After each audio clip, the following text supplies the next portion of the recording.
Si pudiese hablar la lengua de Canaán,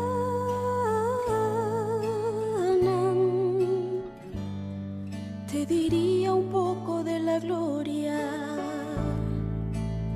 de un mundo mejor.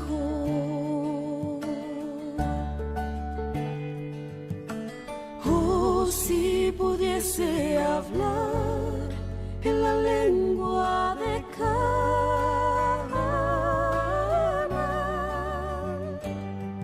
te diría un poco de la gloria de un mundo mejor, donde noche no hay y el Cordero es luz, donde lágrimas no hay. Oh, el cielo no es como la tierra. Oh, no, no, no. Oh, si pudiese hablar en la lengua de Canaán,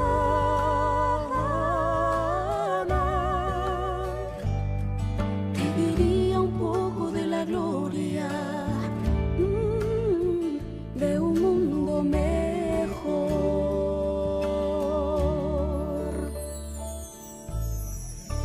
No me es posible describir las maravillas que vi. Vi tablas de piedra en que estaban esculpidos en letras de oro los nombres de los redimidos. Después de admirar la gloria del templo, salimos y Jesús nos dejó para ir a la ciudad. Pronto oímos su amable voz que decía: vengan, pueblo mío, han salido de una gran tribulación y han hecho mi voluntad, sufrieron por mí. Vengan a la cena que yo mismo serviré. Nosotros exclamamos: ¡Aleluya! ¡Gloria! Y entramos en la ciudad. Vi una mesa de plata pura, de muchos kilómetros de longitud, y sin embargo nuestra vista la abarcaba toda. Vi el fruto del árbol de la vida, el maná, almendras, higos, granadas, uvas y muchas otras especies de frutas. Le rogué a Jesús que me permitiese comer del fruto, pero me respondió: todavía no. Debes volver de nuevo a la tierra y referir a otros lo que se te ha revelado. Entonces un ángel me transportó suavemente a este oscuro mundo. A veces me parece que no puedo ya permanecer aquí. Tan lóbregas me resultan todas las cosas de la tierra. Me siento tan sola, pues he visto una tierra mejor. Oh, si pudiese volar cual paloma por cielo y mar, navegar y cruzar el Jordán a un mundo mejor,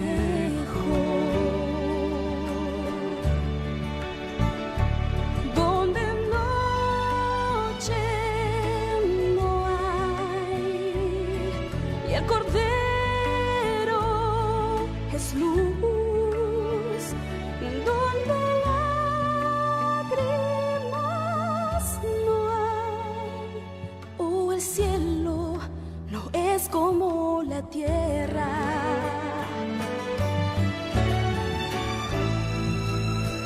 Oh, si pudiese hablar en la lengua de Canaán,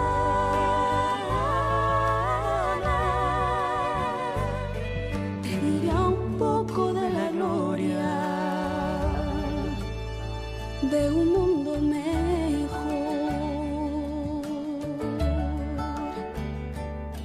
Te diría un poco de la gloria de un mundo mejor.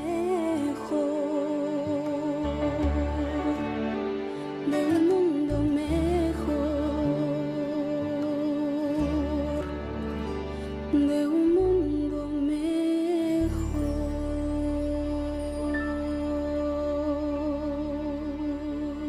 Amén. Buenas tardes, hermanos. Dios los bendiga grandemente. Vamos a orar para pedir la presencia del Señor. Padre Santo, gracias, Señor, porque hoy nos hemos sentido muy acompañados con tu presencia, Señor. Aquí este grupo, hijos tuyos, Señor, reconociéndote como nuestro Creador, nuestro Redentor y también nuestro sustentador. Padre Santo, como te lo dije esta mañana, la idea es que vamos a seguir trazando tu palabra. Queremos conocer más a profundidad, Señor, como tú me lo has puesto, sobre las sendas antiguas, sobre de dónde venimos, Señor, como pueblo adventista. Tener claro, Señor, el mensaje, el primero, el segundo, el fuerte clamor, Señor. Y quizás algunos, Señor, tenemos vago conocimiento, hay otros que tienen más, como hay otros que definitivamente no tienen conocimiento, Señor. Así que te pedimos humildemente, primero, que perdone nuestros pecados, que nos queremos hacer como niños, Señor, no importa el bagaje de conocimiento que hemos adquirido, Señor, y queremos someternos a ti para que tú nos enseñes, nos dé sabiduría, nos dé inteligencia, nos dé sabiduría para también poder enseñar y transmitir, Señor. Y que a los hermanos, por favor, Señor, les dé la capacidad de almacenar toda la información que tú deseas a este nivel que estemos almacenando, Señor. Permita, Señor, que tu Santo Espíritu nos toque esta tarde, que no tengas en cuenta nuestros pecados, Señor, sino que mira la justicia de tu Hijo, a quien amamos tanto, Señor, y que pedimos tanto su justicia también para nuestras vidas. Perdona nuestros pecados nuevamente, te lo pedimos, Señor, para que sea una realidad que seamos henchidos de tu Espíritu Santo y nos colme de tanta sabiduría que necesitamos de lo alto. Permita que todas estas palabras y todo este conocimiento se nos grabe en nuestra mente y en nuestro corazón. Y lo más importante, Señor, que este conocimiento redarguya también cada corazón, Señor. No nos dejes quietos a través de tu Santo Espíritu. Inquiétanos, Señor, a conocer y averiguar más sobre estas grandes verdades y hermosas verdades que está a punto de revelar también, Señor. Sin más, Señor, pedimos nuevamente tu presencia, la presencia de tu Santo Espíritu, en el nombre de Jesucristo. Amén. Pregunta. ¿Cuántos leímos esta tarde? ¿Todos? ¿Fuimos a leer? Sí, yo sí. Gracias. La honra y la gloria sea para Dios. Yo también. No todo, pero sí lo releí una parte. Sí, bueno, no importa porque la idea es que continuemos y sigamos repasando, porque vamos a irnos un poco larguito con este tema, así que hoy no terminará, pero vamos a dar inicio. Mientras yo también estudiaba esta tarde y meditaba, fui sintiendo que el Señor me dijo que la metodología que va a usar para nosotros va a ser que leamos y leamos harto, porque casi no nos gusta leer. Y medio leamos, vamos estudiando, vamos escudriñando y vamos compartiendo. También le pido a los hermanos que tengan un conocimiento más avanzado, que Dios se lo permitió, que se los dio, puedan usarlo también para complementar, para que sigamos estudiando. Hagamos de cuenta que estamos en un estudio. Me llamaba la atención, y siempre lo hemos dicho acá, cuando los milleritas estudiaban y Miller estudiaba noches enteras. Entonces, tomar este hábito para nuestra vida no es fácil. Quiero comentarles que cuando yo estuve en la iglesia de Prado, tuvimos ese ambiente.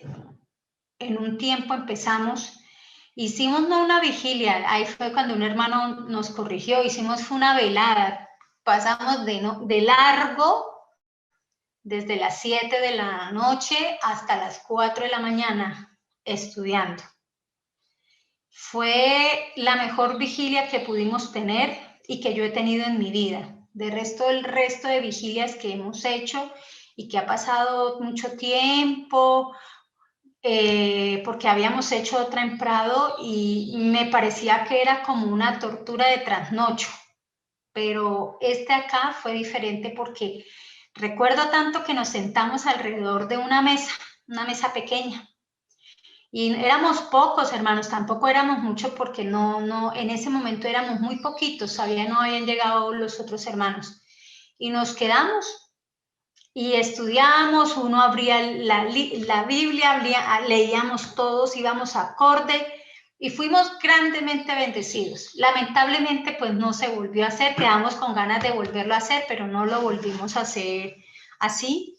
Así que los invito a que podamos entender un poco el concepto al cual fuimos grandemente bendecidos que el Señor desea ahora en nuestra vida. Lamentablemente por la distancia hay unos que están en un lado, otros en otro, pero bueno, por los medios nos estamos uniendo y vamos a empezar a estudiar y a leer. Es así como vamos a compartir el texto de los sueños de la hermana Helen White. No vamos a leerlo todo, vamos a leer una parte y ahí vamos a parar un poco para poder desmenuzar, hilar bien delgadito para poder entender. Y así vamos a ir progresivamente. Dice, puesto que Dios me ha mostrado en santa visión los viajes del pueblo adventista hacia la santa ciudad y la rica recompensa que se dará a quienes aguardan el regreso de su Señor desde la boda, puede ser mi deber darles un breve esbozo de lo que Dios me ha revelado.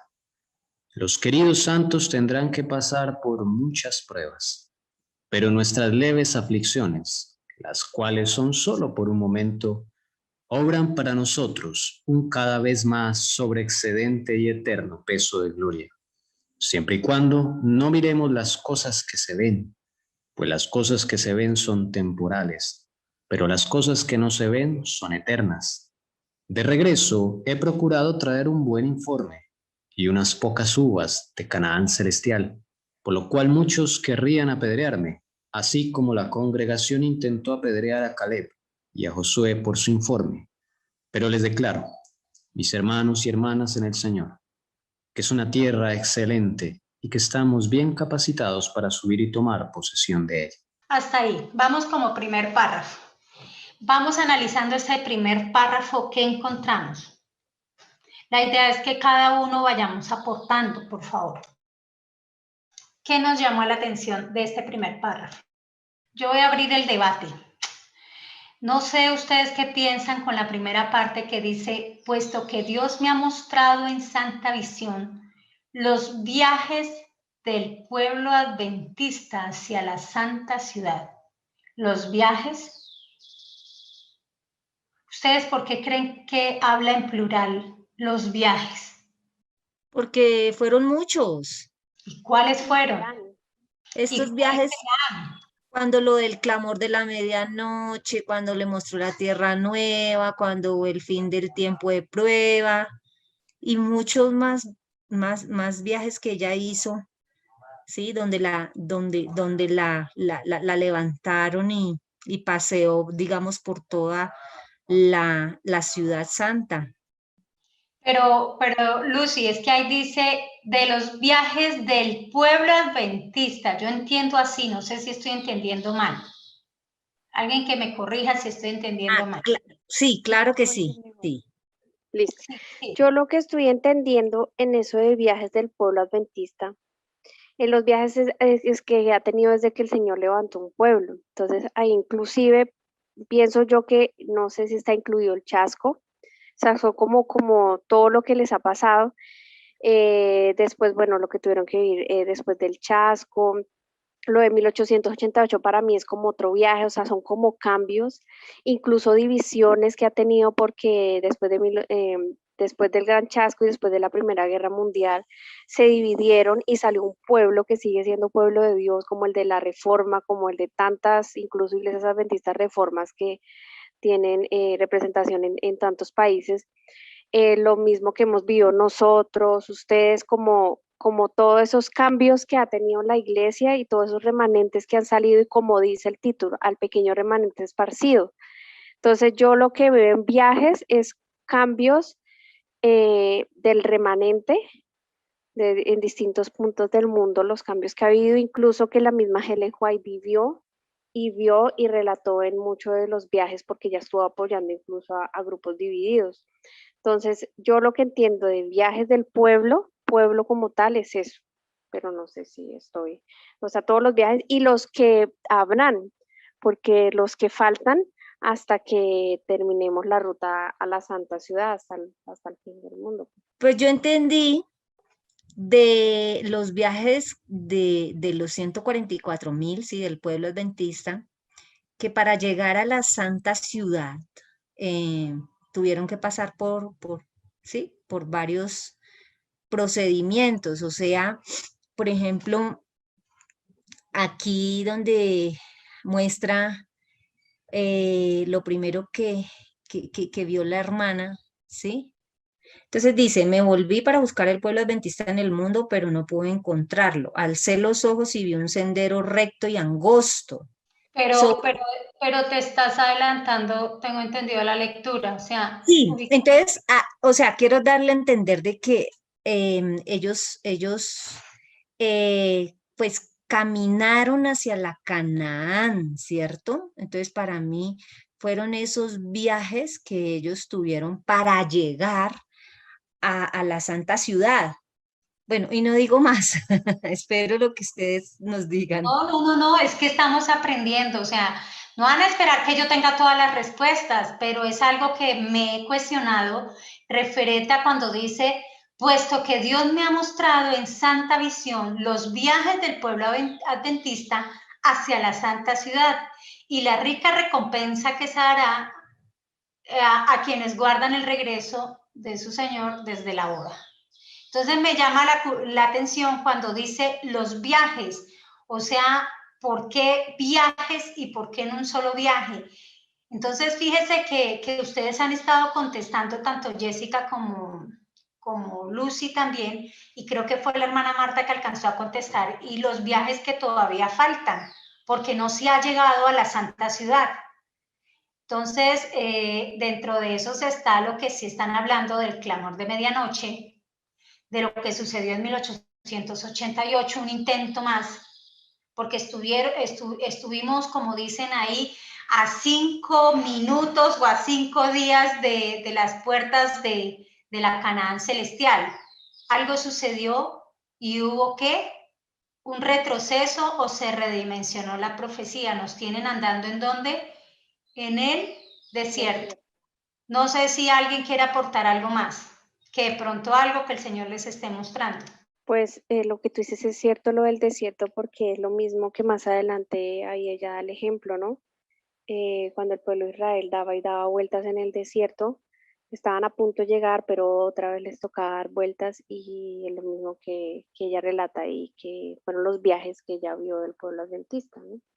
Y no solo eso, cuando podamos entender un poco literalmente de los viajes que ella empieza a contar acá y desglosemos un poco lo que sucedió en el clamor de medianoche, cuando desglosemos un poco lo que sucedió con el mensaje del primero y del segundo ángel, literalmente hubo intentos y hubo, yo lo llamo al volver a releer todo como un zarandeo, cuando literalmente de toda la gente que había casi que queda nada.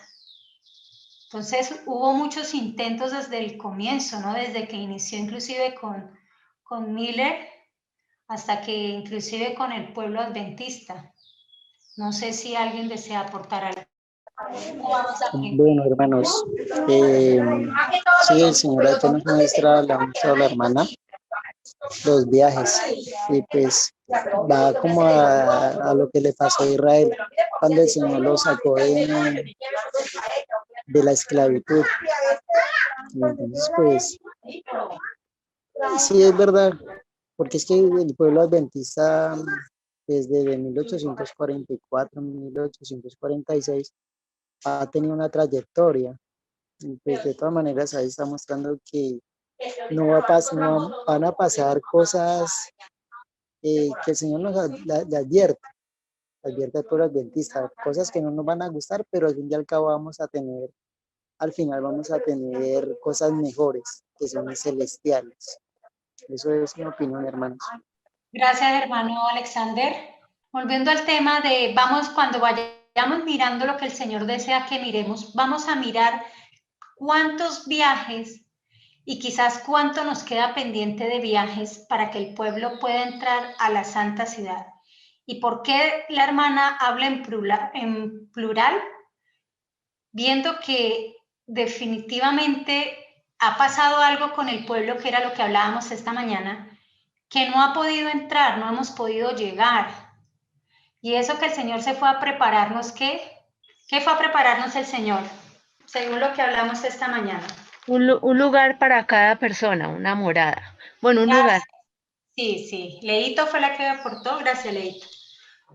Sí, se fue a prepararnos ¿qué? Lugar. Pero a pesar de que el Señor se fue a preparar lugar, le revela a la hermana que van a haber varios viajes, donde aquí nos sigue mostrando y dice, puede ser, ella dice, vamos a continuar, que se dará el rey. Mire, y sobre todo que acá da un contexto y dice, vuelvo a leerles, puesto que Dios me ha mostrado en santa visión los viajes del pueblo adventista hacia la santa ciudad y la rica recompensa que se dará a quienes aguardan el regreso de su Señor desde la boda. ¿Desde cuándo? Yo tengo una pregunta. Eso de eso. ¿Cuándo fue esa boda? Eso también iba a preguntar. Le voy a pedir el favor a Tommy que vaya apuntando esas preguntas. Le parece que son muy buenas, pero entonces al contestarla ahorita, cuando lleguemos allá, es adelantarnos, ¿sí? Pero muy buenas preguntas, porque yo también la iba a preguntar ahorita. Desde la boda, o sea, los que van a recibir una rica recompensa a quienes guardan el regreso de su Señor desde la boda. Entonces, al parecer hay un futuro, un presente y un pasado, ¿no? En esto que lo deja uno como así.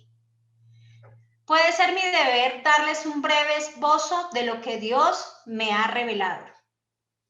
Los queridos santos tendrán que pasar ¿por qué? Por muchas pruebas. Pregunta, cuando dice que los queridos santos tendrán que pasar por muchas pruebas, ¿se refiere solamente a la época de Ellen White o también abarca sobre nosotros? Nosotros también. Estoy de acuerdo, hermano. También nosotros. O sea que no es que les sucedió a ellos y nosotros solo estamos esperando lo último que venga y no vamos a ser probados. Y al ser probados vamos a entender un poco qué pruebas llevó ese pueblo y que nosotros también llevaremos pruebas. ¿Qué chasco llevó ese pueblo? Y por eso en una de las predicas preguntaba si nosotros también iríamos a llevar un chasco. Continuamos. Pero nuestras leves aflicciones, las cuales son solo por un momento, obran para nosotros un cada vez más sobreexcedente y eterno peso de gloria. Siempre y cuando no miremos las cosas que se ven, porque las cosas que se ven son temporales, pero las cosas que no se ven son eternas. Entonces acá ya llega y nos muestra algo muy importante y dice, de regreso he procurado traer un buen informe y unas pocas uvas de Canaán celestial, por lo cual muchos querrían apedrearme, así como la congregación intentó apedrear a Caleb, a Josué, por su informe. Mira que yo al leer esta parte de acá, yo le decía al Señor, fíjate Señor que en esta revelación a la hermana Ellen White en 1845, y al ver que ella dice que el pueblo iba a pasar por muchas pruebas y que iba a haber muchos viajes, le dije al Señor, tú aquí ya le estabas mostrando lo que iba a suceder en 1888, justificación por la fe. Y ella lo estaba alertando por lo que el pueblo iba a empezar a suceder años después. Y por eso ella nos contextualiza lo de Caleb y lo de Josué. Y efectivamente es como el Señor, acuérdese en una de las predicas pasadas, ve la necesidad de levantar un segundo Caleb y un segundo Josué. porque el que representaba a Moisés venía siendo la hermana Ellen White. Pero les declaro, mis hermanos y hermanas en el Señor, que es una tierra excelente y que estamos bien capacitados. Ella está hablando ahí en presente para subir y tomar posesión de ella. Tremendo. Estamos ahí. Y ella hablaba en presente. Pero también cuando uno se devuelve a mirar, iban a haber muchos viajes, intentos fallidos hacia la ciudad celestial. Iba a haber un rechazo de un mensaje de uno de los intentos a llegar a la Canaán celestial. El Señor iba a levantar un Caleb y un Josué. Y era necesario que el pueblo pasara por muchas pruebas y chascos. Y mi pregunta es, ¿se cumplió? ¿Y a nosotros será que también se nos va a cumplir? ¿Ustedes qué piensan? Yo tengo sí hay un conflicto en esa parte. Cuando ella se compara con Josué y Caleb, es como si el Señor fuera a regresar en esa época, alrededor de 1850 o en los próximos años. Es lo que yo siempre le he preguntado al Señor, ¿será que Él iba a regresar en los próximos años? O sea, no, porque he visto que 1888 es como un segundo viaje porque el pueblo no llegó. Entonces este es como si fuera un primer viaje, un primer intento. No sé si estoy equivocado, pero pareciera como que el Señor la lleva a la hermana White a ver la tierra prometida, así como los espías, ahí en Números 14, fueron a ver la tierra prometida. Y bueno, solo 2 de ellos dieron buen informe, Caleb y Josué, y acá la hermana White se está comparando con Caleb o un Josué, porque está diciendo las mismas palabras que dijo Josué o Caleb, palabras similares. Ella está diciendo, estamos bien capacitados para subir y tomar posesión de ella. Así contestó Caleb y Josué. Entonces, me he preguntado eso, no sé. Yo quiero contestarle con lo siguiente, Tommy, a ver si también con esto me ayudas. Y tienes razón con lo que dices, pero si yo miro el contexto de lo que pasó en Caleb y Josué, fíjate que no era plan de Dios que Moisés enviara a Caleb y Josué a una tierra que Dios ya se las había entregado. Porque el mismo Moisés, que era el que representaba justificación por la fe, me hago entender, y el profeta, y era lo que no había necesidad de unos 2 testigos más, ¿sí? Y por eso cuando viene A.T. Jones y Wagoner, o sea, literalmente lo que ellos vienen a hacer es volver a resaltar en negrilla lo que la hermana Ellen White venía hablando, porque Dios ya se lo había mostrado. Y la hermana Ellen White ya había entendido justificación por la fe, no es posterior. Pero yo pienso en lo personal que ahí no había un intento, estaban seguros de que ya estaban listos a llegar, o sea, estaban bien preparados, esto era pronto.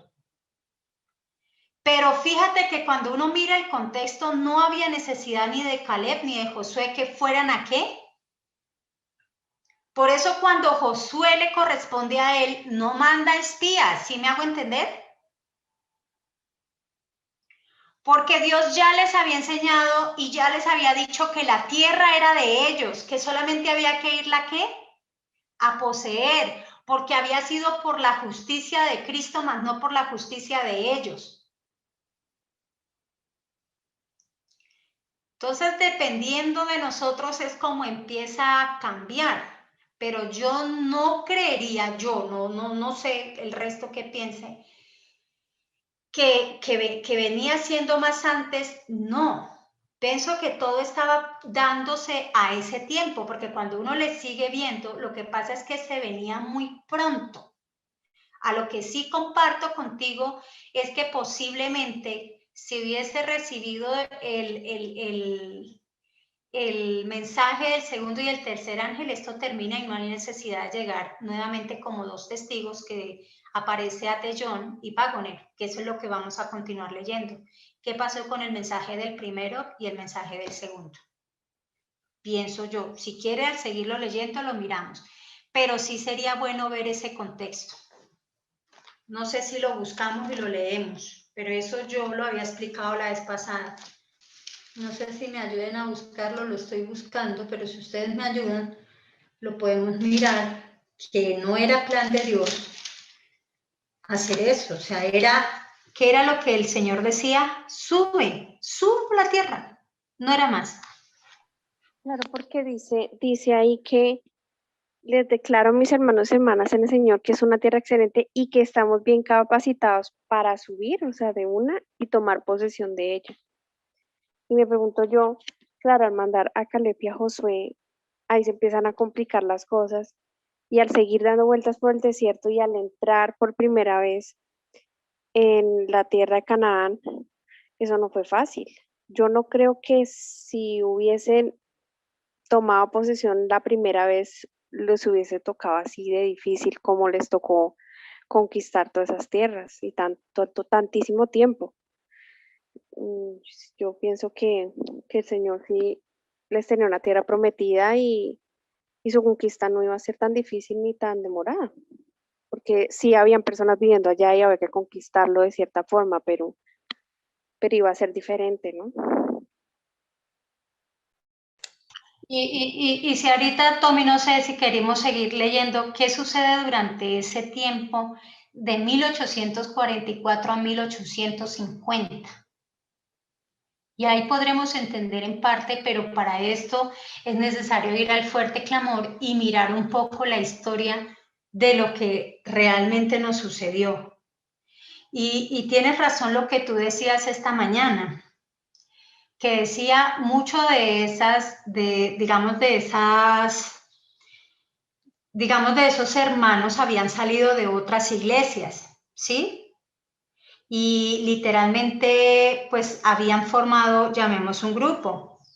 Pero yo también les hago una pregunta antes de darles esa respuesta y es, ¿por qué se ve la necesidad en 1846 la hermana Helen White sacar este manuscrito? ¿Qué había sucedido dentro de la iglesia, dentro del pueblo? ¿Qué había sucedido? Pues no había sucedido lo de 1844, el gran chasco, y pues al ver los que estaban, la mayoría se esparció y fue un poco un grupito que quedaron pues escudriñando. Entonces pienso que pues por eso ella saca ese manuscrito y lo compara con lo que pasó ahí en Números 14, en ese tiempo con el pueblo. Pienso yo que fue así. Pues también veo que ahí pues fue también falta de fe, ¿no? Así como nos pasa a nosotros. Vemos las cosas y nos parece increíble que vayan a pasar o que es imposible o que, bueno, o nos da miedo enfrentar de pronto las cosas que sabemos que van a venir. Entonces, pues en este momento es como que me pongo en el zapato de ellos, ¿no? No estoy pues justificando y no pues humanamente, pues también a veces uno siente eso, esa preocupación, esa desconfianza, como ese miedo a enfrentarse a algo nuevo. Sí, señora. Sí, es que yo quiero apoyar lo que dice mi suegra con algo que casualmente yo estaba leyendo en Testimonios para la Iglesia, tomo 5, es ese miedo como que uno tiene a veces, o sea, ellos tuvieron miedo, porque dice acá que en este párrafo dice que la gente se desesperó en ese tiempo en su estado de desaliento y angustia, ahí en los tiempos de Caleb. Dice, y un gemido de agonía se levantó y se entremezcló con el confundido murmullo de las voces. Dice que Caleb comprendió la situación y poniéndose valientemente en defensa de la palabra de Dios, hizo todo lo que estaba a su alcance para contrarrestar la mala influencia de sus compañeros infieles. Pero esto me parece muy interesante. Dice, por un instante el pueblo se tranquilizó para escuchar las palabras de esperanza y valor respecto a la buena tierra. No contradijo lo que ya se había dicho. Dice que las murallas son altas y los canaanitas son fuertes, pero subamos luego y tomemos posesión de ella porque más podemos nosotros que ellos. Entonces había cierto miedo a esa muralla, había cierto miedo a los que estaban viviendo allá. Y es lo mismo que pasó en la época de la hermana Helen White. Es ese miedo, pero también esa confusión, esa influencia mala también. Es lo mismo que veo yo. Ok, vamos a contextualizar un poco para poder entender y vamos a contextualizar con preguntas. ¿Por qué se dio ese chasco? ¿Qué fue lo que hizo Miller? ¿Qué profecía fue la que él estudió para llegar ahí? Espero que Tommy nos colabore, que está muy callado. Hasta 2300 tardes y mañanas y el santuario será purificado. Esa fue la profecía que abrió todo el ¿Y eso se encuentra en Daniel? Daniel 8:14. Gracias. ¿Y qué más? Entonces ahí arranca todo, ¿cierto? ¿Podemos hacer un recuento rapidito? Y ahí arranca todo. Entonces, Guillermo Miller, pues, bueno, él le lleva unos 2 años estudiar eso y llegar a una conclusión. Y era que esos 2300 años, aplicando día por año, terminaban en 1843. Inicialmente ese fue el cálculo que se hizo. Después, corrigiendo un error, se llegó a 1844. Entonces, pues él ya estaba a 10 años de ese evento. Eso ocurrió en 1830, 31. Entonces, cuando pues el Señor lo llama a predicar, él le pone una señal, él no quería hacerlo inicialmente, pero el Señor lo llama, lo pone en esa obra. Y es así como en 1831 empieza a predicar y eso es lo que se conoce como el mensaje del primer ángel, porque empieza a decir, el Señor Jesús viene a la tierra. Él había interpretado que la purificación del santuario era la tierra y era por una creencia. Ahora, es bien curioso porque él llega a esa conclusión. O sea, siempre se ha dicho que es que, no sé, o sea, como si él no hubiera estudiado esa parte o algo así, ¿no? Pero lo curioso es que él, primero, hay una influencia en la época de que se cree que el santuario es en la tierra. No se sabe en esa época que hay un santuario en el cielo, o sea, no se tiene esa noción como la tenemos ahora. Pero lo más curioso es que Miller sí sabe que hay un santuario en el cielo. Eso es lo que a mí más me impresiona. Pero él llega a una conclusión y la sustenta.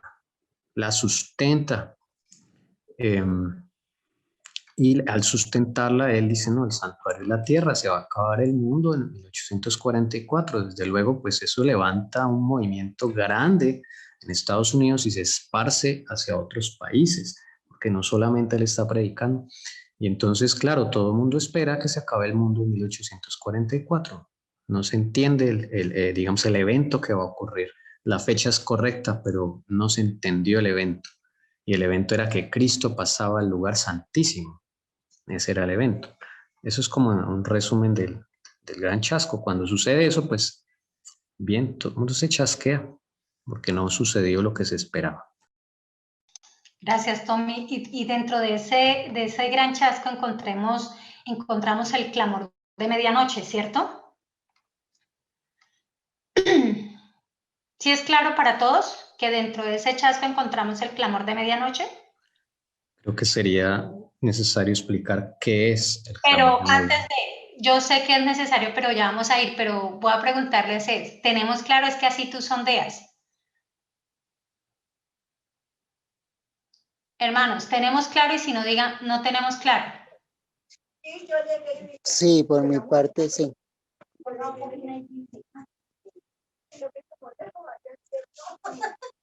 Por el resto creo que no, porque hay un silencio, ¿cierto? Bueno, antes de explicar, vamos a estudiar, porque pues es que a veces, hermanos, cogemos y siempre explicar, y es muy chévere, digamos, Tommy nos explicó rapidito sobre el gran chasco, pero quiero decirles que dentro del gran chasco... ¿Ah? Es que se me fue el interno un momentito. No, nada, Cira, continúa. que dentro del gran chasco encontramos el clamor de medianoche. Entonces aquí hay varias cosas para ya ir contextualizando. Vemos aquí que en 1844 a 1845, ¿cierto? Desde 1844 surge un chasco. Y en ese chasco la hermana Dios les da unos sueños que eran necesarios para la iglesia porque después de ese gran chasco empieza a acontecer, como lo dijo Leo, unas cosas muy delicadas para el pueblo de Dios donde prácticamente ya habían quedado muy pocos. Quiero comentarles que para 1844 habían aproximadamente 30.000 personas. Para 1846 solo habían 50 personas. Eso me llamó mucho la atención. Y en 1845, intermedio entre 1846 y 1844, acá hubo algo delicado. Y es que en vista después del chasco, se reúnen un grupo para examinar todo lo que las opiniones que se estaban llevando. O sea, las opiniones prácticamente del famosa segunda venida de Cristo, que no se cumplió la profecía y que al no cumplirse, pues era necesario debatir y para lo cual hubo una conferencia en todos los que se habían unido. Y esa conferencia fue el 29 de abril al 1 de mayo en 1845. ¿Y ellos qué deciden? Deciden denunciar finalmente a los que tenían, se supone, la iluminación especial, o sea, el pueblo de donde iba a surgir totalmente el pueblo adventista del Señor, y a los que enseñaban fábulas judaicas. Yo no sé, pero cuando yo leí todo esto, yo veo que todo se está como repitiendo.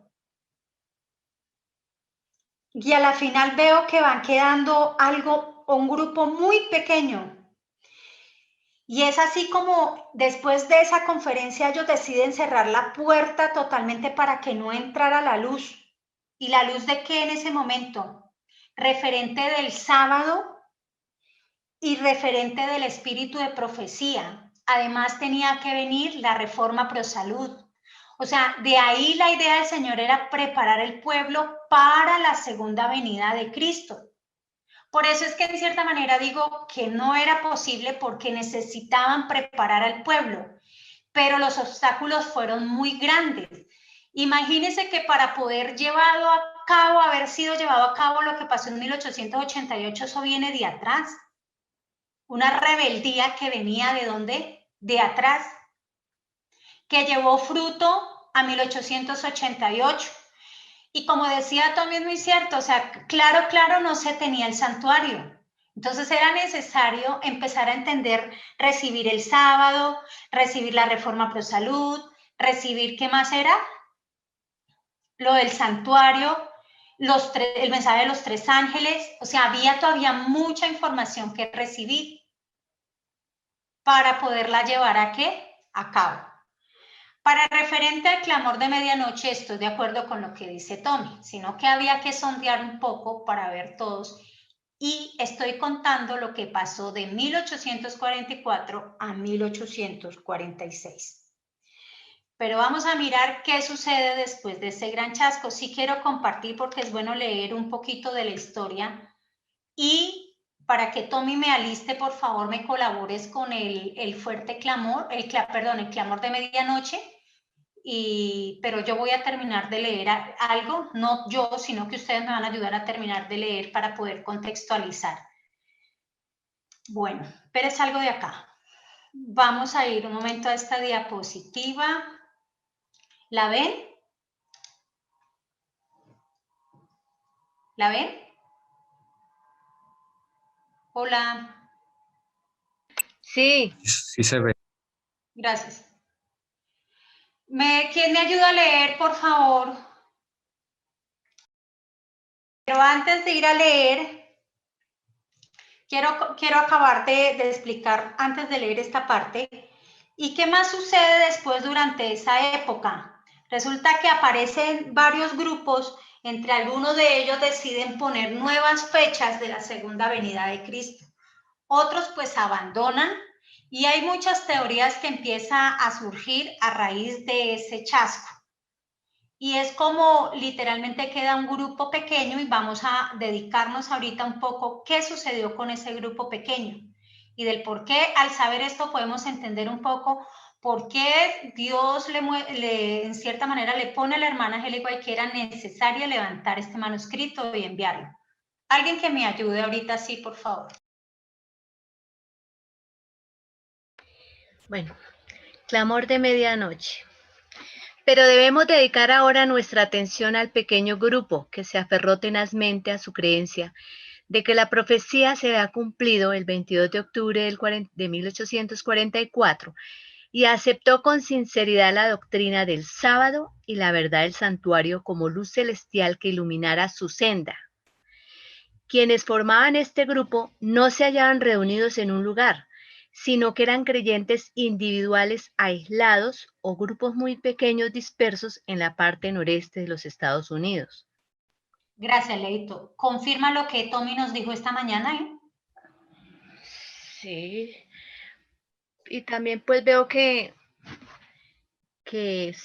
como que siempre ha sucedido así, que hay grupos pequeños dentro del mismo, digamos, de la iglesia, que enseñan otras cosas y no lo de, como lo de seguir una rutina, sino que hay iglesias y hay grupos que enseñan cosas diferentes, pero dentro de dentro del mismo conocimiento de Dios, ¿no? Creo que siempre ha pasado como lo mismo. Sí, pero es claro aclarar dentro de así dice Jehová, ¿no? Porque hay un grupo que enseña cosas que no va acorde a así dice Jehová. Sí, es cierto. ¿Alguien que desea aportar referente a esta antes de continuar el siguiente párrafo, por favor? A mí me llama la atención cuando dice, debemos dedicar ahora nuestra atención. No alcancé a guardarlo de dónde lo saqué, el Señor me lo mostró, se lo prometo que la otra semana lo entrego. Pero es verdad, a veces debemos dedicar nuestra atención a ese pequeño grupo, porque a veces, sabes que yo no sé, pero creo que nos pasa a varios, o uno siempre va a hablar en lo personal, ¿no? Que a veces cuando uno no ve tanta gente, uno a veces como que dice, ¿será que estamos mal? Pero al leer esto, uno ve que de 30,000 quedaron 50 personas. Y con 50 personas el Señor empieza a trabajar. También aquí hay un aspecto que cuando yo digo 50 personas que lo leí, yo también le decía al Señor, con esas 50 personas tú no puedes haber llegado porque el grupo de los 144,000 no estaban completos. Yo no estoy hablando en números porque no sé, pero yo no creo, no sé si estoy errada, que sean solo 50 personas.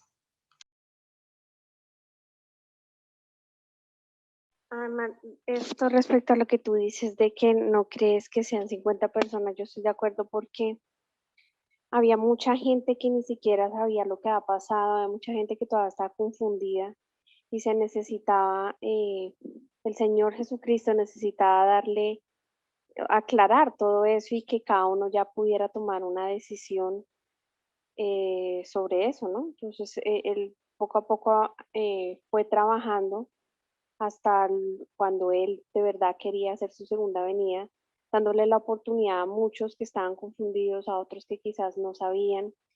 Y el movimiento que levantó es precisamente para llevar el Evangelio a muchos países que ni siquiera sabían de la existencia, ni siquiera sabían del gran chasco. O sea, eso estaba solo en Estados Unidos, aunque yo sé que quizás se supo en los demás países, pero en otros países sí, pero muchos dijeron y se pusieron bravos por el momento, pero fue pronto por una confusión, muchos de pronto no lo hacían de maldad, otros sí definitivamente le dieron la espalda a mi Jesús, pero el Señor necesitaba otra vez llamarlos y aclararles de otra forma qué era lo que había pasado. Eso pienso yo. Gracias. Y otro aspecto que en su momento se habló y es referente al sábado y la verdad, el santuario. Era una luz que no se ha recibido. Y mira que el sábado es tan importante porque ahí el sábado nos santifica y al santificarnos como nos da de cierta manera la justificación por la fe, porque nos lleva al Creador y a que Jesús murió en la cruz por nosotros. Entonces es claro porque es doblemente santo por redención y por creación. También era importante tener claro el santuario porque nos llevaba a Jesucristo y al Evangelio eterno, que es Jesucristo. Entonces, a hoy hagamos un paralelo. ¿Por qué estos fallidos intentos no hemos podido llegar a la Canaán? Y eso lo ha hablado en repetidas ocasiones el grupo de la verdad será libre. El mensaje de justificación por la fe no se habla muy fuerte como debería levantarse el estandarte. Es más, casi ni lo tenemos porque no lo estamos viviendo. ¿Alguien más desea aportar?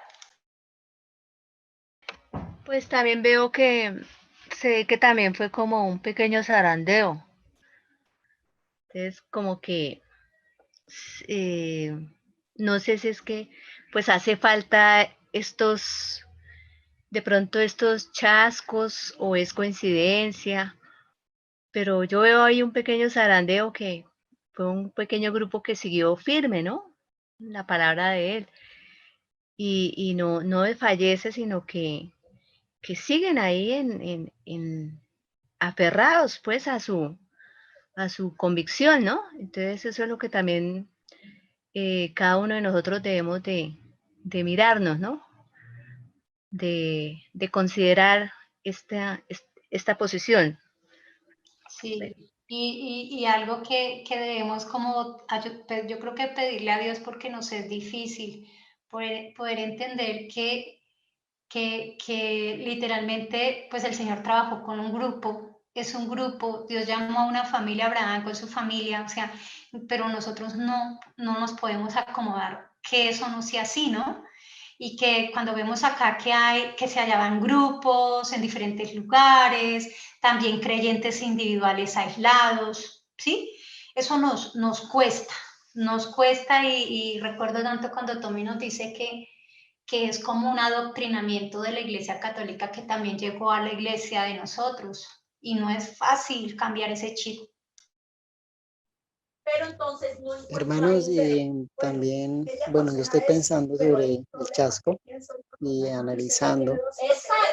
Es como en ese tiempo de no hay un grupo grande, es como caer una bomba cuando pasa el chasco. Pero como siempre después de la tormenta viene la calma.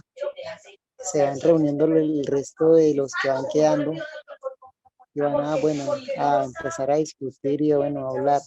Bueno, qué pasó, vamos a investigar, pero muy pocos van haciéndolo. Entonces, sí, eso es un zarandeo porque de todas maneras el Señor necesita zarandear. Zarandeó el pueblo en ese tiempo, el grupo, y pues también hoy lo está haciendo. Y pues es bueno porque por lo menos este grupo, Dios lo creó y Él nos va preparando para poder testificar.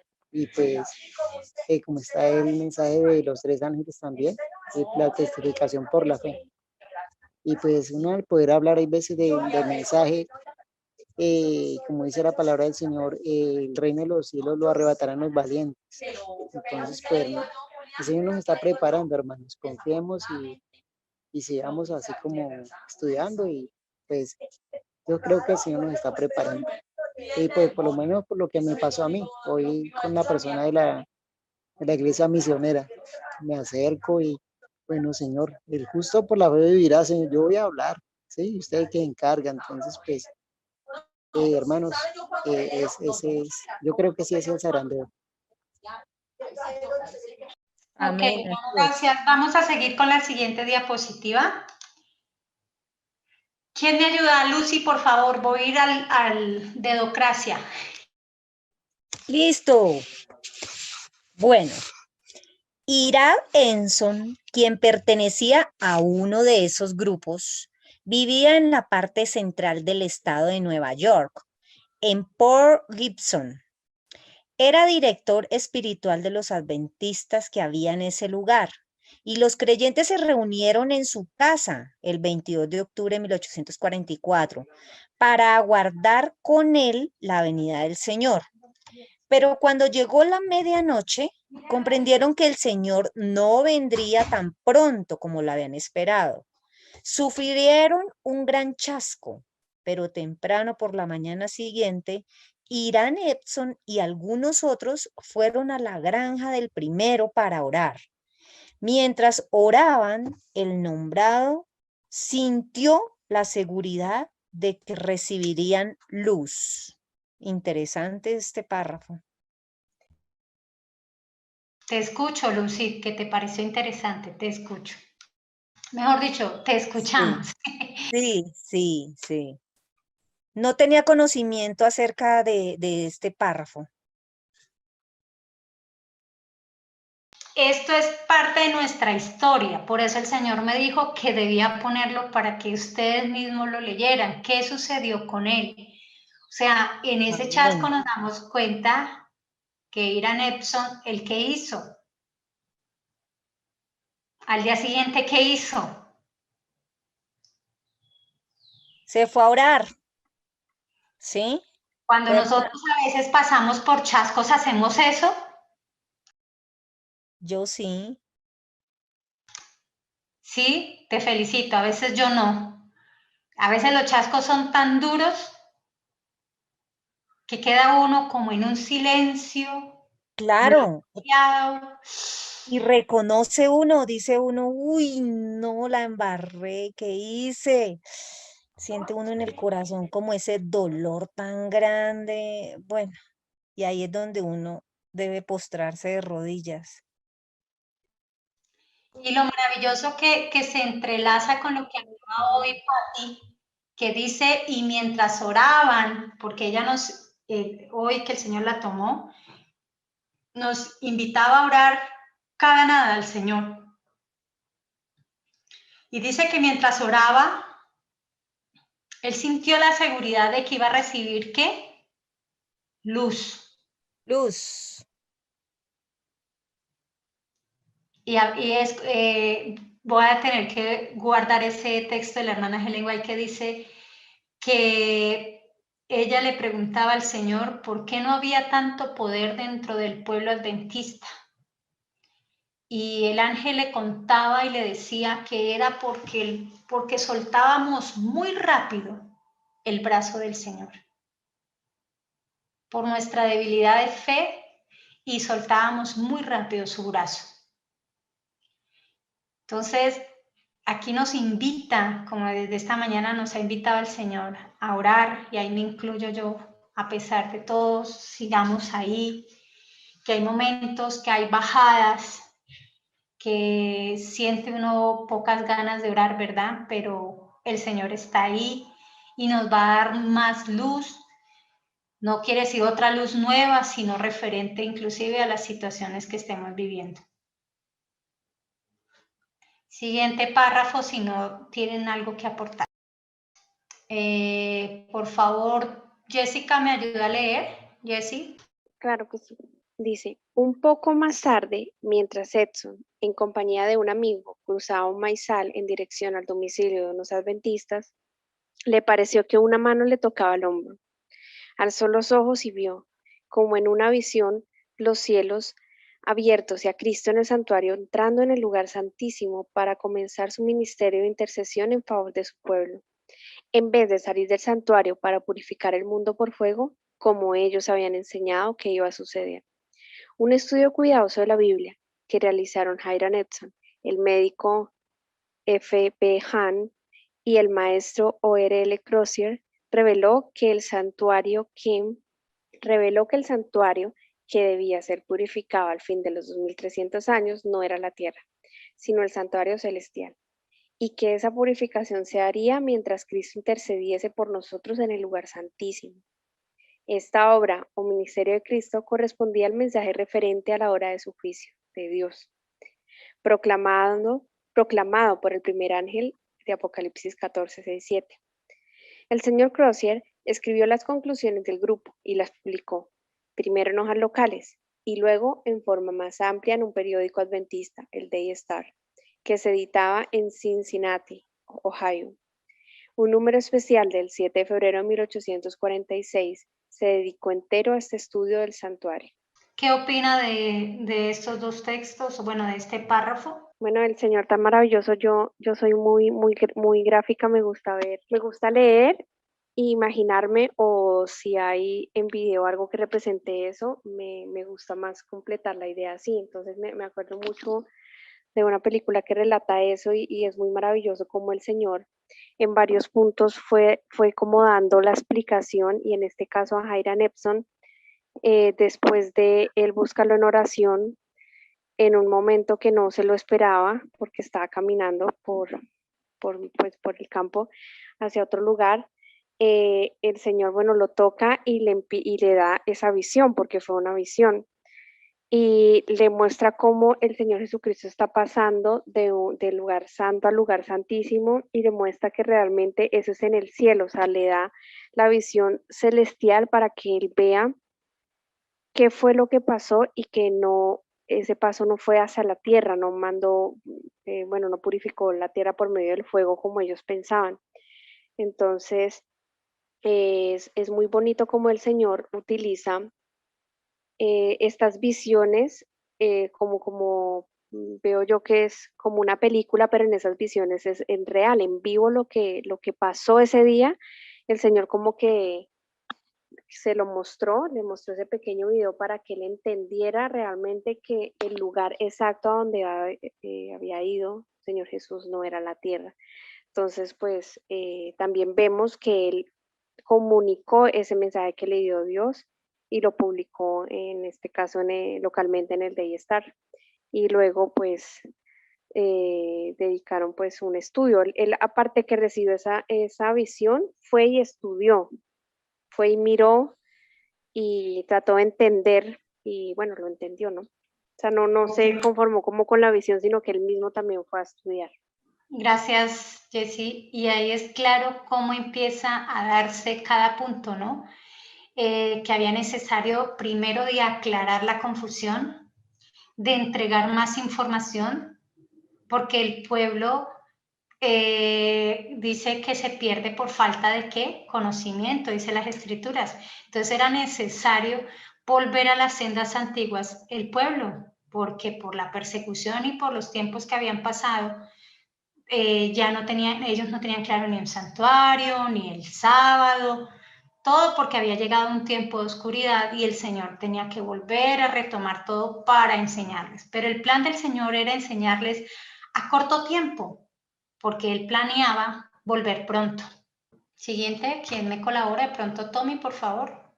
Mientras se realizaba este estudio, Elena de White no lo sabía. Ni siquiera conocía al grupo mencionado, pues ella vivía lejos de Port Gibson, a saber, muy al este, en Portland, Maine. En tales circunstancias, recibió una visión en la cual le fue mostrado el traslado del ministerio de Cristo del lugar santo al Santísimo, al fin de los 2300 años. El relato de esa visión se halla con respecto a otra visión que le fue dada poco después de la que se acaba de mencionar. La señora Ellen White dijo, en una declaración escrita en abril de 1847, el Señor me mostró en visión hace más de un año que el hermano, si quieres puedes pasar, que el hermano Crozier tiene la luz verdadera acerca de la purificación del santuario, etc., y que su voluntad de Dios es que el hermano Crozier escriba en detalle la opinión que nos dio en el número especial del Day Star del 7 de febrero de 1846. Me siento plenamente autorizada por el Señor para recomendar ese número especial a todos los santos. Eso lo escribió en un panfleto en la página 12 que se llama Una palabra a la pequeña Grey. De modo que las visiones de la mensajera de Dios confirmaron lo descubierto por los estudiosos de la Biblia. Cabe mencionar que el Day Star es el mismo periódico en el cual ella le publicaron sorpresivamente el sueño que estamos estudiando, perdón, la visión, las 4 visiones que ella redactó que estamos estudiando. El Day Star no era un periódico adventista, también cabe mencionar.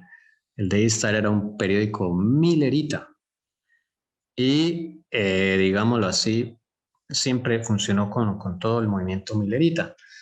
Ya después pues se les empezaron a llamar adventistas, ¿no? Pero originalmente este periódico era los milleritas y lo leía Guillermo Miller. Este periódico se convirtió en un punto de contacto en aquella época para los que quedaron después del chasco.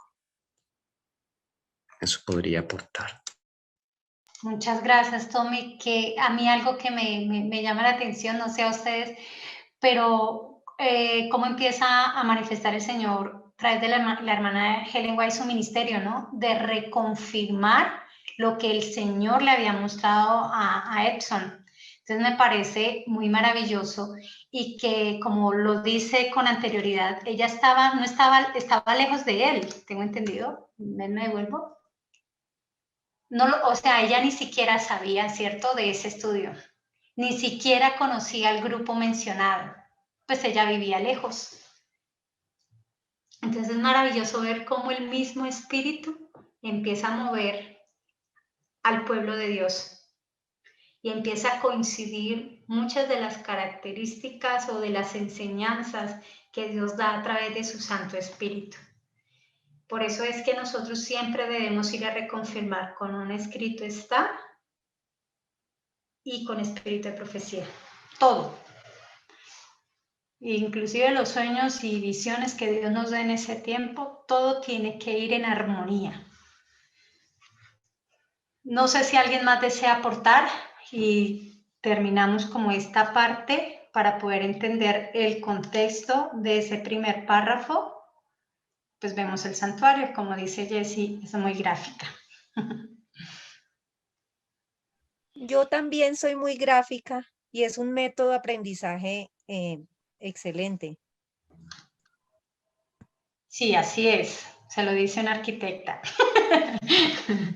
Soy muy gráfica, pero a veces es necesario que el Señor me ha enseñado porque se va uno mucho a lo gráfico y yo había llegado a un desequilibrio en esa parte y me lleva a leer para hacer equilibrio. Acuérdate que el Señor es un Dios ¿de qué? De equilibrio. Bueno, vamos a leer la siguiente parte del párrafo del sueño. ¿Quién nos colabora leyendo? El segundo párrafo. Sí, hermana Lucy, el segundo párrafo. Mientras oraba en el altar familiar, el Espíritu Santo descendió sobre mí y me pareció ser elevada más alto y muy por encima del mundo tenebroso. Y buscar el pueblo adventista en el mundo. Alcé los ojos y vi un recto y angosto, trazado y por encima del mundo.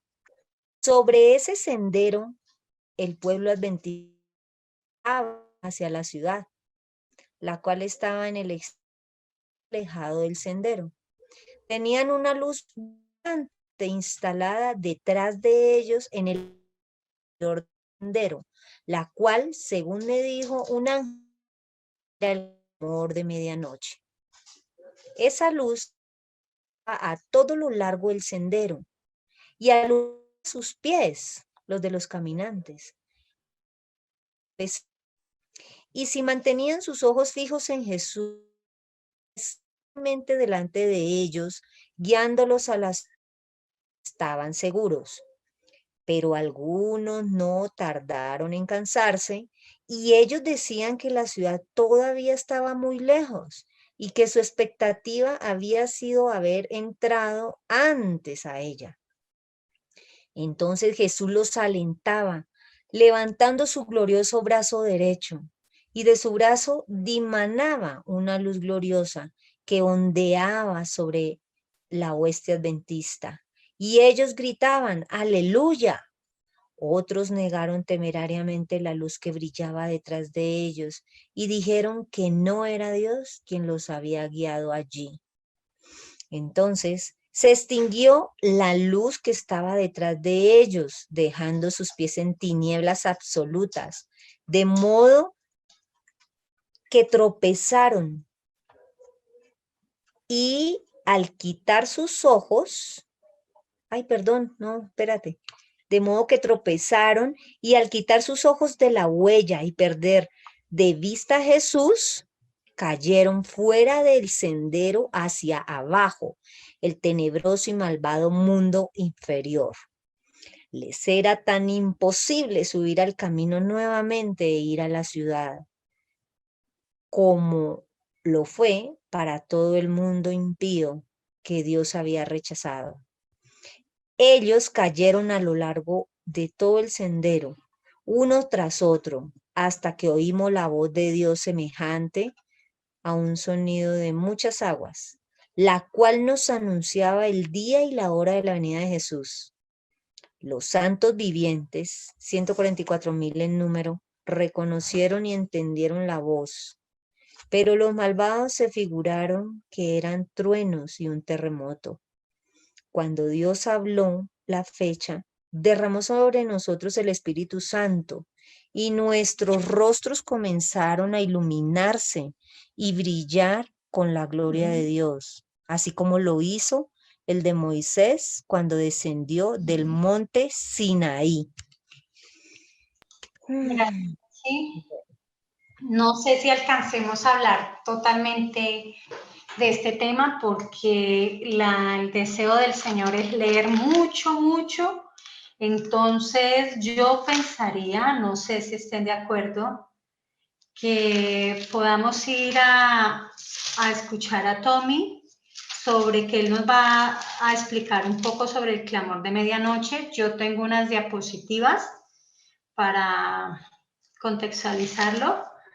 O leemos sobre las vírgenes. ¿Qué piensa? Que nos expliquen sobre el clamor de medianoche. Ok, entonces él nos va a explicar un poco sobre el clamor de medianoche para luego leer, porque debemos volver a leer. Ok. Bueno, hermanos, esa frase, clamor de medianoche, la podemos encontrar en Mateo 25, en la parábola de las 10 vírgenes. Su origen es de aquí, esta parábola.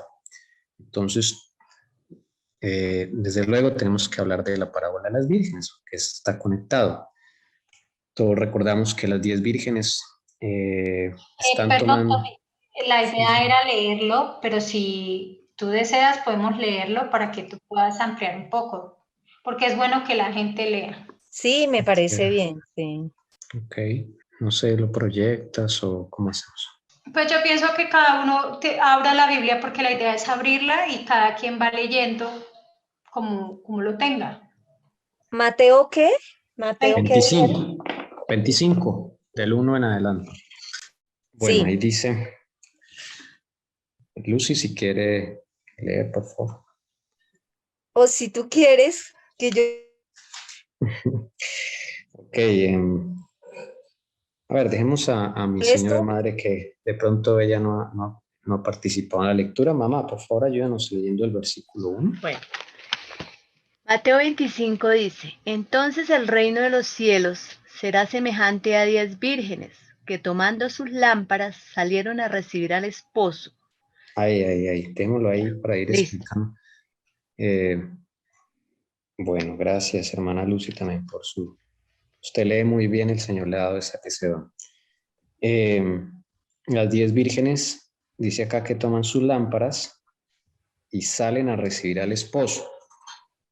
¿Cuál es la labor de las vírgenes en una cena oriental, un matrimonio oriental? Es acompañar al esposo, escoltarlo. El esposo va a ir por su esposa. Hay una narración muy hermosa de esta parábola de las 10 vírgenes en el libro Palabras de Vida del Gran Maestro, que les invito a que lo lean, porque es muy hermoso, muy, muy hermoso. Porque el Señor Jesús y los discípulos dice ahí que están viendo la escena. O sea, no es que el Señor, como en otras ocasiones, digámoslo así, usó una historia que puede ser ficticia o de la vida real, digamos, cotidiana, en este caso ellos están viendo el matrimonio. Es lo más bonito. Entonces el Señor Jesús aprovecha la escena para empezar a relatar esta parábola. Entonces, mientras ellos están viendo que hay unas vírgenes allí que están preparándose y mientras el esposo viene, Jesús empieza a contar esta parábola. Estas vírgenes eran doncellas que posiblemente allí en ese lugar era una noche muy importante no solo para el esposo, sino también para las vírgenes que le iban a acompañar. En una sociedad como la oriental, digamos, era la oportunidad para que las vírgenes pudieran contraer nupcias también, ¿sí? Poder conocer a algún varón que las tomase como esposa. Entonces, era muy importante. Versículo 2. 5 de ellas eran prudentes y 5 insensatas. El 3. Las insensatas, tomando sus lámparas, no tomaron consigo aceite. El aceite es el Espíritu Santo. Simboliza al Espíritu Santo y las vírgenes simboliza al pueblo de Dios. El pueblo de Dios siempre va a estar dividido en dos grupos, los prudentes y los insensatos. Inclusive nosotros en algún momento de nuestra vida hemos sido insensatos y en algún momento de nuestra vida el Señor nos llama para ser prudentes, ¿no? Pero entonces acá dice que las insensatas toman sus lámparas y no toman consigo aceite, o sea, toman las lámparas con la carga de aceite. Las insensatas entonces solo toman las lámparas, no toman el aceite. Versículo 4. Mas las prudentes tomaron aceite en sus vasijas juntamente con sus lámparas. Entonces las prudentes toman aceite adicional. O sea, eso simboliza a los que se preparan para para su carácter, ¿no? Con el Señor Jesús. Hacen un trabajo extra. No se conforman con lo que, digámoslo así, dijeron en la iglesia, sino que va y busca al Señor Jesús y le dice, yo no entiendo esto, Señor. Siento que algo no concuerda. Es aquel que va y se entrega al Señor y le dice, Señor, ayúdame. Entonces, el que está en la preparación del carácter. Versículo 5. Y tardándose el esposo, cabecearon todas y se durmieron. El esposo acá representa a Cristo. Cristo, porque Cristo va al santuario y él va a casarse, va a contraer nupcias, va a contraer nupcias. Entonces nosotros, el pueblo, estamos esperándolo. Nosotros somos esas vírgenes que estamos esperándolo. Y acá dice que se tardó el esposo. En 1844 hubo una demora aparente porque ellos esperaban, ellos dieron 3 fechas. Y en la segunda fecha, que fue en la Pascua de 1844, ellos esperaban al Señor, ahí no vino, ahí hay una demora, Entonces es cuando llega el Señor y bueno, llega allí otro personaje y dice que se equivocaron en la fecha, es otoño de 1844, octubre 22 más exactamente. Ahí hay una demora. Y ahorita nosotros, esto se extendió, la demora es aún mayor, ¿no? Que llevamos un montón de años y el esposo no ha llegado. Y dice acá, proféticamente, que todas cabecearon y se durmieron. Eso pasó también en 1844, esa tardanza, eso lo dice el conflicto de los siglos, en el capítulo, ahí se me olvida, capítulo de los Estados Unidos en la profecía, y también se narra esto. Bueno, entonces ellas se cabecean, pero todas cabecean, o sea, toda la iglesia se duerme. Eso lo vemos ahorita, ¿sí? Todos nos dormimos, insensatas y prudentes, todos se durmieron. Pero entonces viene el clamor de medianoche, ahí viene el clamor de medianoche, versículo 6, vamos, por favor. Y dice, y a la medianoche se oyó un clamor, aquí viene el esposo, salid a recibirle. Ese es el clamor de medianoche. Clamor porque es un llamado. Medianoche porque es a la medianoche que acá en la parábola se anuncia que ya el esposo está listo.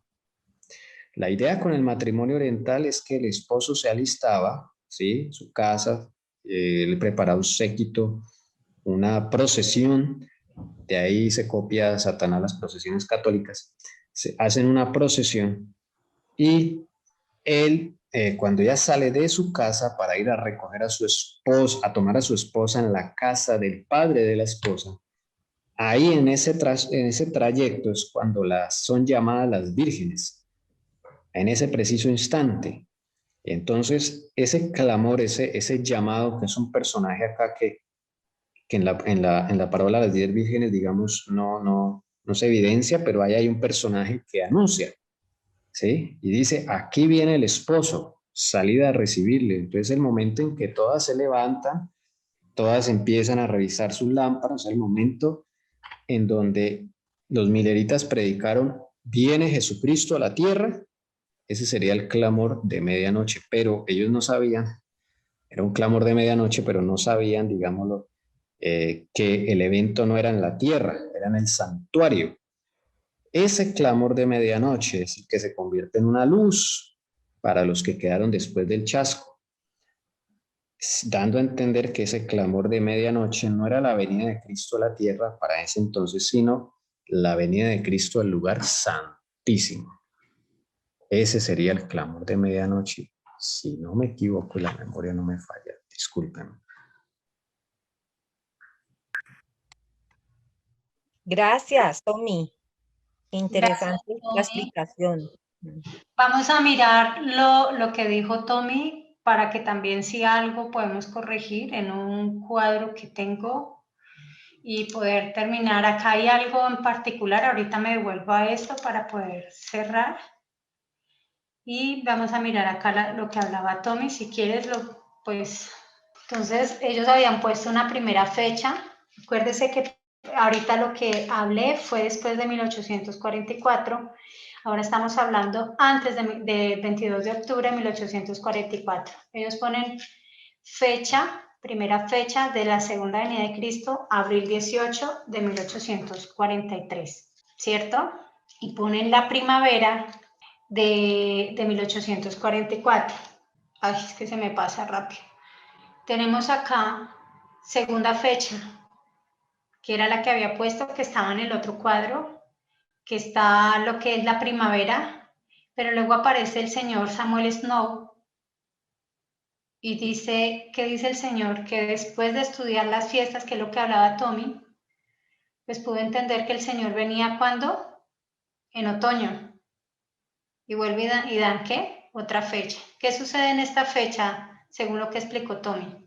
Y ese clamor se vuelve como una luz, ¿no? Para los que perseveraron. Para los que perseveraron, muy bien dicho. O sea que en el anterior era que las vírgenes, ¿qué sucedía? Dormían. Entonces vemos que esto, aquí viene el esposo, salía a recibirlo, era el clamor de ¿qué? De la medianoche, que había dado poder ¿a qué? Al mensaje del segundo ángel. Esto es algo, digamos, en diagramas de lo que estaba hablando Tommy. Pero vamos a mirarlo más detalladamente porque el objetivo es que nosotros leamos, como dice el Señor. Los invito para el próximo sábado leerse nuevamente, como Tommy explicó aquí, pero es necesario volverlo a leer, la parábola de las 10 vírgenes. Los invito a ir a primeros escritos, leer el mensaje del primero y del segundo ángel, para poderlo contextualizar dentro de todo esto lo que hemos mirado y dentro del clamor de medianoche. Entonces los invito a leer, apunten en sus cuadernos para que puedan estudiar y vengamos con la tarea hecha. Vamos a mirar nuevamente acá un tema que curiosamente al terminar, aquí donde dice, quiero leer desde acá, dice, ellos cayeron a lo largo de todo el sendero, uno tras otro, hasta que oímos la voz de Dios, semejante al sonido de muchas aguas, la cual nos anunciaba el día y la hora de la venida de Jesús. Los santos vivientes, 144,000 en número, reconocieron y entendieron la voz, pero los malvados se figuraron que eran truenos y un terremoto. Curiosamente que ella viene hablando de un clamor de medianoche acá y continúa hablando acá, en esta parte, donde habla que la voz del Padre se escucha. Para eso también debemos ir al conflicto de los siglos. No sé, Tommy, si me ayuda a recordar qué capítulo es. Y aquí en esta parte ya nos está llevando a otra escena totalmente diferente al clamor de medianoche. Pero todo inició ¿en dónde? En el clamor de medianoche. Era necesario darle poder ¿a qué? Al mensaje del segundo ángel, porque las vírgenes 5 habían dormido, todas habían dormido, pero solo 5 habían hecho provisión. Necesitaban poder. Entonces es para que volvamos a releer este párrafo y poder contextualizar un poco. También quiero hacer la observación y la connotación acá, que esta parte no se ha cumplido y no se cumplió. Pregunta, si se va a volver a dar el mensaje del primero, el segundo y el tercer ángel, ¿debe volver a darse el clamor de medianoche? Desde luego, porque eso no se cumplió totalmente. Muchas gracias, Tommy. Así es, hermanos. Entonces hay mucho que leer, porque es que créeme que si cuando vayamos a leer vamos a poder comprender, y cada vez que, como hizo Tommy ahorita, Tommy no tenía preparado eso, pero Tommy lo ha estudiado muchas veces. ¿Y Dios qué hace? ¿Uno qué tiene que hacer? Pedir que el Señor nos lo recuerde cuando llegue el momento en que tengamos que testificar y hablar, hermanos. Pero ¿cómo lo hacemos? Cuando nosotros mismos estudiamos, no cuando viene X y nos dice y nos proyecta y ya, no. Nosotros mismos estudiamos, y cuando llegue esos momentos que el Señor nos ponga en público o a testificar, podremos hablar, porque la promesa está consignada. Entonces, esto no ha terminado. Bueno.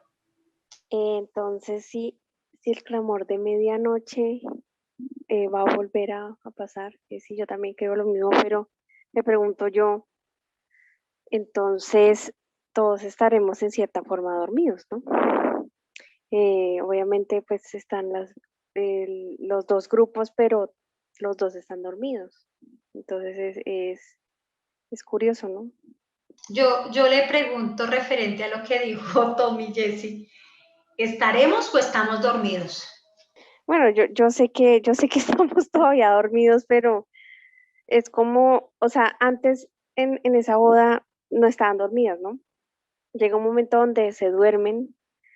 Entonces, no sé si es que, bueno, estamos en un ciento despertar, que todavía nos falta muchísimo, todavía estamos dormidos en muchas cosas, yo lo sé, pero ¿entiendes? Como si nos volviéramos a dormir y volviéramos a despertar, no sé, o se refiere a que todavía estamos dormidos y aún nos falta mucho, no sé si se refiere más bien a eso, a que tiene que haber otro despertar para terminar de despertar ahora sí bien y tomarlo en serio, o otro cambio en nuestras vidas, no sé.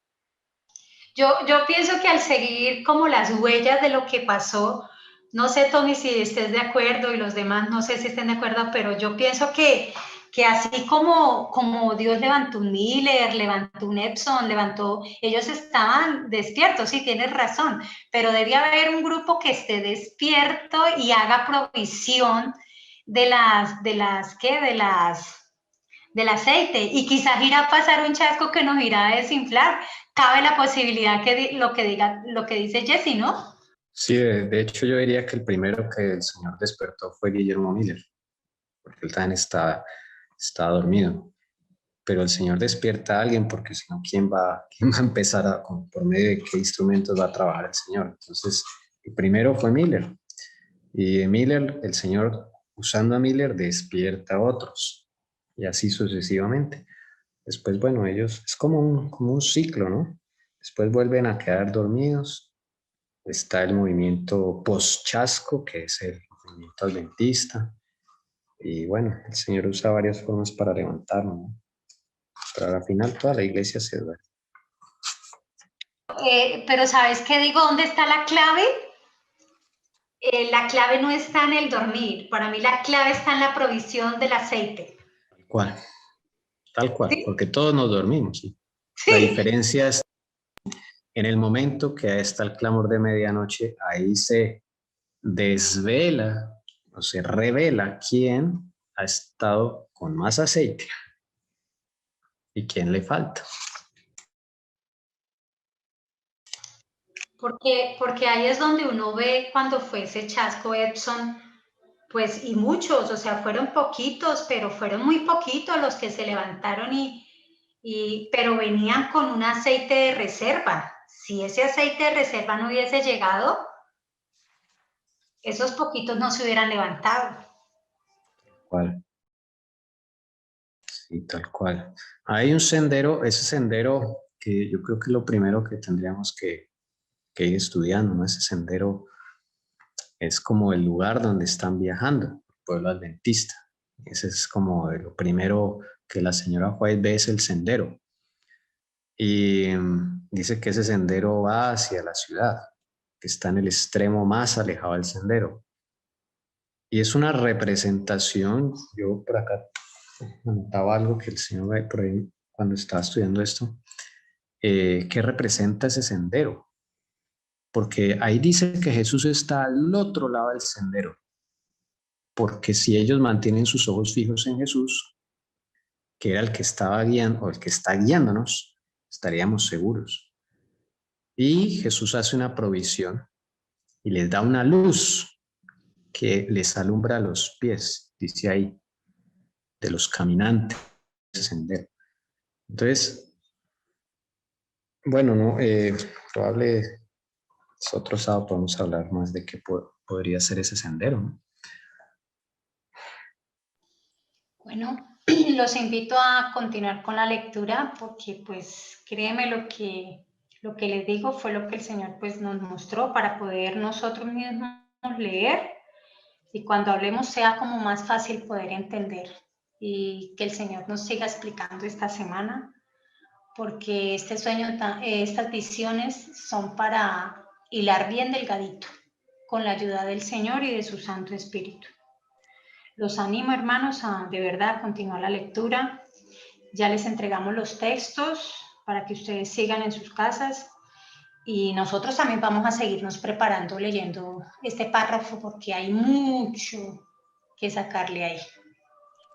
El capítulo clave del conflicto de los siglos, bien podríamos leer esta semana, muy bueno, es el capítulo 25, que se llama, en español se llama Jesucristo nuestro abogado. El título original en inglés es En el lugar santísimo. Me gusta mucho más ese título, porque el otro también es bueno, pero habla precisamente de las bodas, habla del clamor de medianoche, de lo que pasó allá en 1844. Les recomendamos esa lectura. Ahí está consignado lo que se explicó a grosso modo hoy, para que lo podamos estudiar. Ok, listo. Muchas gracias. Elcira, ¿me puedes, por favor, repetir la otra investigación que tenemos que hacer? Que es bueno, la idea es ir a leer en primeros escritos el mensaje del primero y el segundo año. Listo. Pues vamos a leer el capítulo 25 de Mateo y el capítulo 25 del conflicto de los siglos que nos sugiere Tommy Stephen. ¿Quedamos todos en sintonía? Así es, quedamos en sintonía. Listo, entonces vamos a agradecerle a Dios para que nos anime, nos ayude a ser juiciosos esta semana, a escudriñar su palabra y poder entender. Cuando nosotros entendemos esta parte, el Señor me estaba diciendo algo referente hacia la luz que Dios le dio a Miller, tiene que ver con un tema que lamentablemente no pude terminar, que tiene que ver que en el momento de oscuridad Dios levanta a alguien. Y en ese momento levantó a Miller. Entonces, como decía Tommy, si no levanta a alguien, tremendo, porque la iglesia en ese momento estaba otra vez en apostasía. Quizás esa parte llegó el momento en que lo puedo hablar. De pronto me salté una parte que es donde viene Abraham y Moisés, pero en su momento lo estaremos tocando. Bueno, gracias. Vamos a cerrar con una oración. Papito Dios, gracias por este día tan maravilloso que nos diste. Gracias por las enseñanzas. Gracias porque el día de hoy tocaste nuestros corazones. Nos hiciste ver nuestra condición, nuestra situación y sobre todo, Señor, que necesitamos tanto de ti para que nuestro carácter sea transformado a tu imagen también, Señor, y a tu semejanza. Seamos transformados, seamos dignos representantes del cielo aquí en la tierra.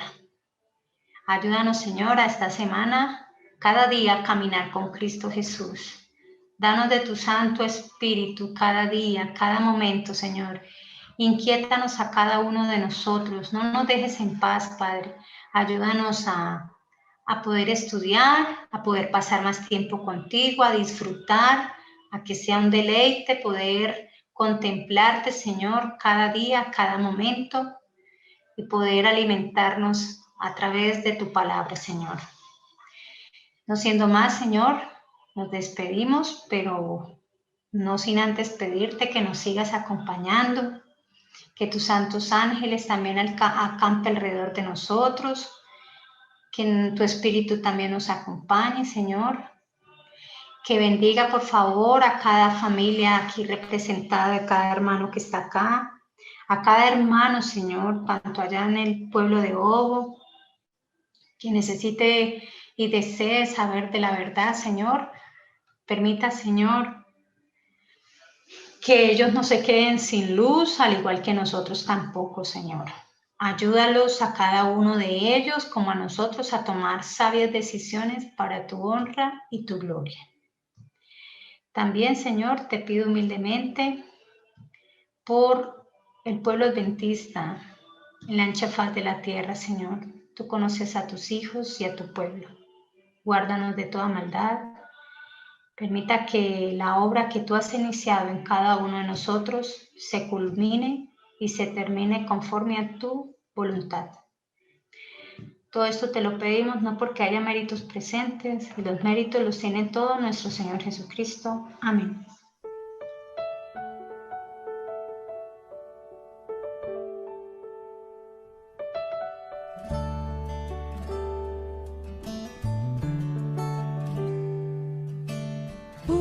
Si pudiese hablar la lengua de Canaán,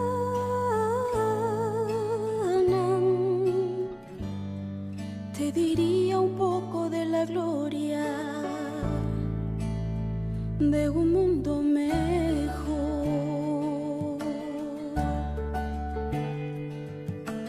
Oh, si pudiese hablar en la lengua de Canaán,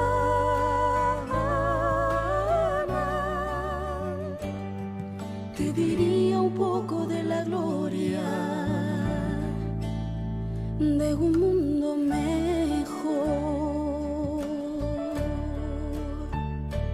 donde noche no hay y el Cordero es luz, donde lágrimas no hay, oh, el cielo no es como la tierra, oh, no, no, no, oh, si pudiese hablar en la lengua de Canaán,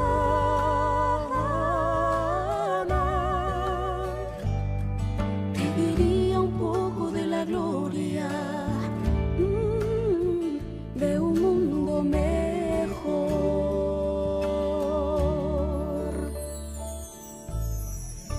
No me es posible describir las maravillas que vi. Vi tablas de piedra en que estaban esculpidos en letras de oro los nombres de los redimidos. Después de admirar la gloria del templo, salimos y Jesús nos dejó para ir a la ciudad. Pronto oímos su amable voz que decía: Vengan, pueblo mío, han salido de una gran tribulación y han hecho mi voluntad, sufrieron por mí. Vengan a la cena que yo mismo serviré. Nosotros exclamamos, ¡Aleluya! ¡Gloria! Y entramos en la ciudad. Vi una mesa de plata pura, de muchos kilómetros de longitud, y sin embargo nuestra vista la abarcaba toda. Vi el fruto del árbol de la vida, el maná, almendras, higos, granadas, uvas y muchas otras especies de frutas. Le rogué a Jesús que me permitiese comer del fruto, pero me respondió, todavía no. Debes volver de nuevo a la tierra y referir a otros lo que se te ha revelado. Entonces un ángel me transportó suavemente a este oscuro mundo. A veces me parece que no puedo ya permanecer aquí. Tan lóbregas me resultan todas las cosas de la tierra. Me siento tan sola, pues he visto una tierra mejor. Oh, si pudiese volar, cual paloma por cielo y mar, navegar y cruzar el Jordán a un mundo mejor,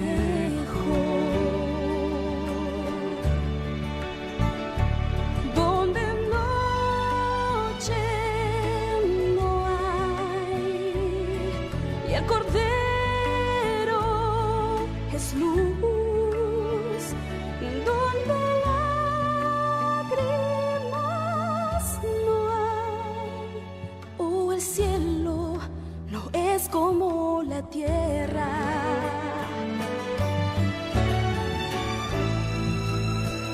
Oh, si pudiese hablar en la lengua de Cana,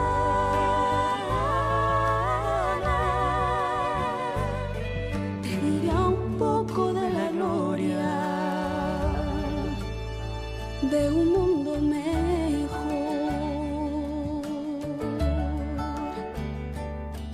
Te diría un poco de la gloria